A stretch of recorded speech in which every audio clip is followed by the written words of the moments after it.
how far is this hole? I don't know. You want to try my rangefinder? Sure, that sounds good. Distance doesn't matter. You're going to miss us anyway. Dude, what the hell? Oh, I'm sorry, dude. That's supposed to be on encouragement mode. Here, let me see. All right, here you go. All right, thanks. Yeah, let me just fiddle with this, and yeah, here you go. All right, thanks. Are you going with an ESP nuke? I'm just kidding. There is no encouragement setting. There's only a trash talking setting. Hurry up and throw already.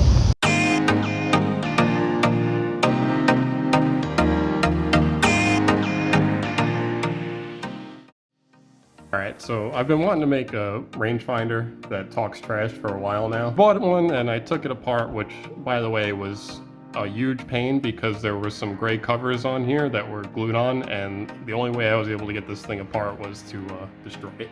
I was thinking that I could read the distance and have the speaker say something based on how far, you know, it measured. I realized that, okay, I have the brain the size of a salted cashew because the only thing that I could figure out was battery, switch, electricity. Have no idea what any of this does. I ended up deciding to just solder on some wires, which I've done already. One is the ground, and then the other is the high side of the button switch. I could hook that into this conglomeration right here. What I have is I have the high side of button switch go into an analog input, and then I have the ground go into the same ground for the battery as the Arduino. But yeah, I have just the regular battery here, and then this is actually a special type of Arduino. It's the MKR0. It has an SD card built into it. That makes it easier to read the files, the audio files. The other stuff that we have here is also an amplifier, and then the speaker. Yeah, that's basically it for the hardware side. I do have a 3D printed housing, and so I'll be able to assemble all this so it doesn't look like a bomb, and it should end up looking something like this. So yeah, this is what everything looks like all assembled. I click the button. You can't even throw that far. And yeah, that's pretty it for the hardware side. Let me show you guys what the software kind of looks like. Alright, so I haven't really talked a lot about the code on this channel. I kind of just posted in a GitHub and kind of let you guys sort through it, but I figure go in a little bit more detail for this. I have the libraries, so this is for the serial monitor, which helps me with debugging.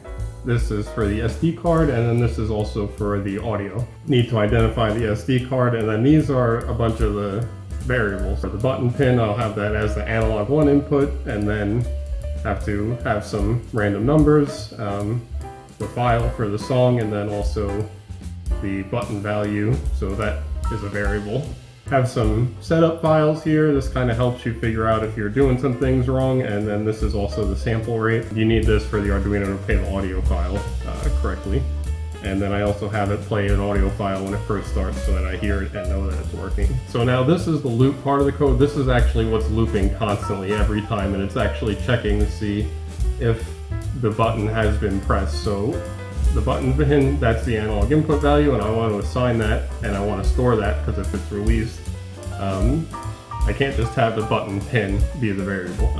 So yeah, so if the button value, it's an analog value. If it's above 400, I found that's kind of what that, through testing, that was kind of what it started at. Yeah, so now I have a while loop, and that's just checking to see when the button value actually gets released, and then it will start playing the audio, because that's when you actually take the measurement. But yeah, so I also have it check to see that I've got random number old, 2, 3.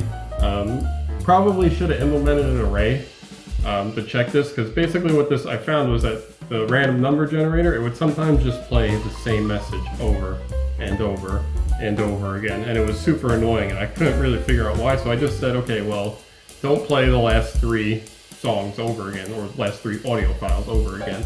So if it is one of those random numbers, I generate a new one, and it just keeps going in a loop till I get one that's not one of the other ones. And then I have a case structure, so a switch statement, and then depending on what the random number is the file that it plays. So it could be the ESP nuke, it could be the hurry up and wait, don't mess up, you know, you can't even throw that far, tailwind. Those are kind of all the ones that I had, and then yeah, I have to reassign the random old numbers.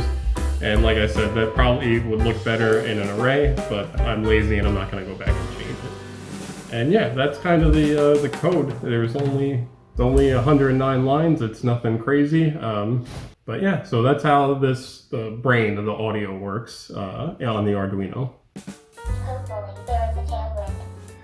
Yeah, so I'm probably going to try bringing this thing to a league in Charlotte to get some reactions. But yeah, for now, if you enjoy stuff like this, please like, share, and subscribe, and maybe comment down some sayings that you think I should add to the rangefinder.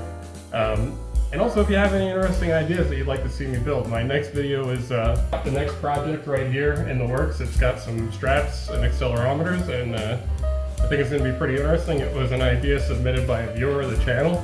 So yeah, definitely let me know what you would like to see, and that's all for now. Thanks. Bye.